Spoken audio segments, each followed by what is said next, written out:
इंदौर के जिला न्यायालय से दुष्कर्म के झूठे प्रकरण मामले में पुलिस ने पीड़िता के कथनों के आधार पर आरोपी बनाए युवक को सबूत के आधार पर बरी किया है। उसे न्याय दिया गया है। पूरे मामले में अधिवक्ता के कुन्हारे द्वारा मीडिया से चर्चा में बताया गया कि एक धारा के तहत न्यायालय ने यह फैसला सुनाया है। पूरे मामले में जानकारी देते हुए अधिवक्ता कुन्हारे द्वारा बताया गया कि न्यायालय द्वारा एक युवक को न्याय दिया गया है। दुष्कर्म मामले में फैसला सुनाते हुए मामले में एक युवक को दोष मुक्त कर उसे बरी किया गया है, जिसमें यह सामने आया है कि षड्यंत्र पूर्वक युवक को झूठे प्रकरण में फंसाने का प्रयास किया गया था और 10 माह तक चले इस मामले में पीड़िता के द्वारा कोर्ट में यह बयान दिया गया कि उसका किसी ऑटो रिक्शा चालक से विवाद था, जिसके बाद पुलिस उसे पकड़ कर लाई थी और किस तरीके से पुलिस ने युवक को आरोपी बनाया है इसके बारे में कोई जानकारी नहीं है और न ही वह व्यक्तियों को पहचानती है।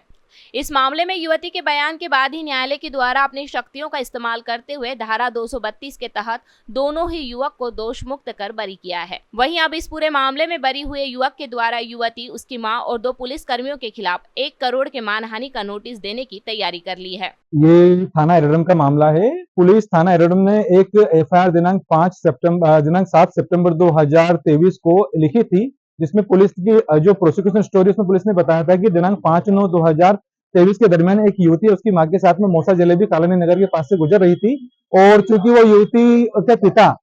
पिता 15 अगस्त के गायब थे और दोनों माँ बेटियां एक किराए के स्थान में रहती थी, किराए की जगह, और चूंकि उनके पास पैसा नहीं था किराए का, तो मकान मालिक ने उसको निकाल दिया, जिसके बाद में 2 दिन से किसी गार्डन में रह रही थी और वहां पर रात को 5/9/2023 की रात को मौसा जलेबी के पास से गुजर रही थी। यहाँ पर अचानक माँ सड़क पार कर गई थी और लड़की के पैरों में थोड़ा थकान के कारण जब लड़की रुकी,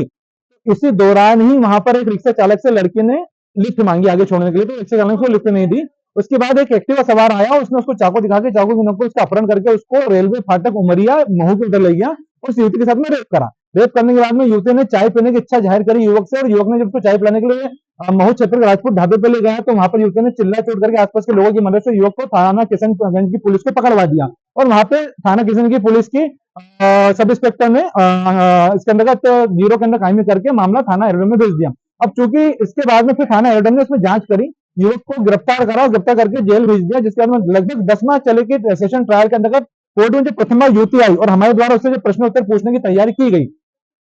तो युवती ने कोर्ट में आके एक आश्चर्यचकित ये बयान दिया है कि उसके जो पिता को उसने 15 अगस्त को कहीं चला जाना बता दिया था। उसने युवती ने बताया कि घटना दिनांक उसके माता पिता का झगड़ा एक रिक्शे वाले से हो गया था और रिक्शे वाले से कहा सुनी होने पर पुलिस उसे पकड़कर रिक्शे वाले को एरोडम लाई थी और ये एक्टिवा सवार युवक जो आरोपी है इसका कोई लेना देना नहीं, इसको पहचानती तक नहीं है चेहरे से और इसने कोई घटना नहीं करी, जिससे हमने कोर्ट को बताया कि सब अपने आप में कि हनी ट्रैप के समान प्रगति का मामला है कि यहाँ पर कहीं ना कहीं पुलिस की मिलीभगत से और इस हमारे आरोपी जो जेल में बंद है इससे कहीं ना कहीं पैसा इतने की नीयत से पूरा फर्जीवाड़ा बनाया गया है। पुलिस ने उस उमरिया घटना स्थल जहां पर रेप किया गया, जब पुलिस सो कॉल्ड रेप बता रही है, वहां का ना ही मौका नक्शा बनाया और ना ही उस युवक से वो चाकू जब्त करा, जिससे पूरा मामला एक फर्जी है, जिस पर कोर्ट ने अन्य गवाहों को बुलाना उचित न समझते हुए कोर्ट ने इसमें धारा 232 दंड प्रक्रिया संहिता की सख्ती का इस्तेमाल करते हुए आरोपी को हाथों इसमें बरी करा। भैया इसमें निश्चित रूप से चूंकि इसमें जो थाना किशनगंज पुलिस की स्टोरी अनुसार थाना किशनगंज के पुलिस सब इंस्पेक्टर थाने पर इस आरोपी को आसपास के युवकों ने पकड़ के पुलिस के हवाले किशनगंज के कर दिया था 5 सितंबर को ही। तो इसकी गिरफ्तारी 5 सितंबर होनी चाहिए थी, लेकिन थाना एरोडम ने इसकी गिरफ्तारी 7 सितंबर को दिखाई, जो अपने आप में पुलिस की कार्यप्रणाली पे न केवल प्रश्न चिन्ह लगाता है बल्कि अपने आप में दिखाता है कि पूरी मामले की संपूर्ण विवेचना न करते हुए, इसमें निष्पक्ष जांच न करते हुए इनके ऐसे व्यापारी युवक के खिलाफ में झूठा चालान पेश करा। चूंकि ये जो युवती है, ये युवती इसकी माँ और युवती खाना बदोश प्रवृत्ति के लोग हैं, कहीं कहाँ रहते कभी कहाँ रहते, इन सब चीजों की बारीकता से विश्लेषण न करते, मात्र पुलिस ने इसमें औपचारिकता निभाते हुए चालान पेश करा और एक युवक का कदर खराब करा, जिसको लेकर बरी होने के उपरांत हमने माननीय मुख्यमंत्री महोदय डीजीपी महोदय को भी पीड़ित निर्दोष व्यापारी की ओर से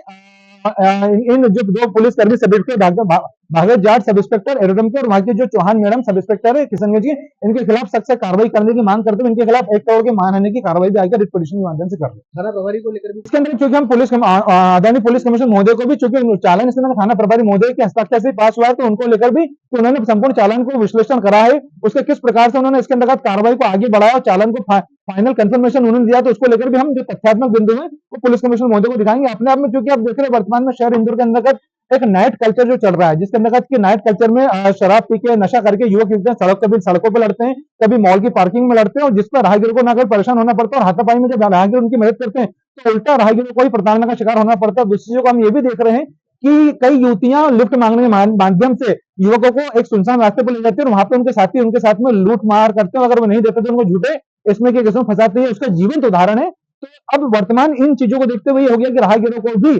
किन व्यक्तियों की मदद करनी है, किन की नहीं करनी है, सोच समझ के ही आगे फैसला लेना पड़ेगा।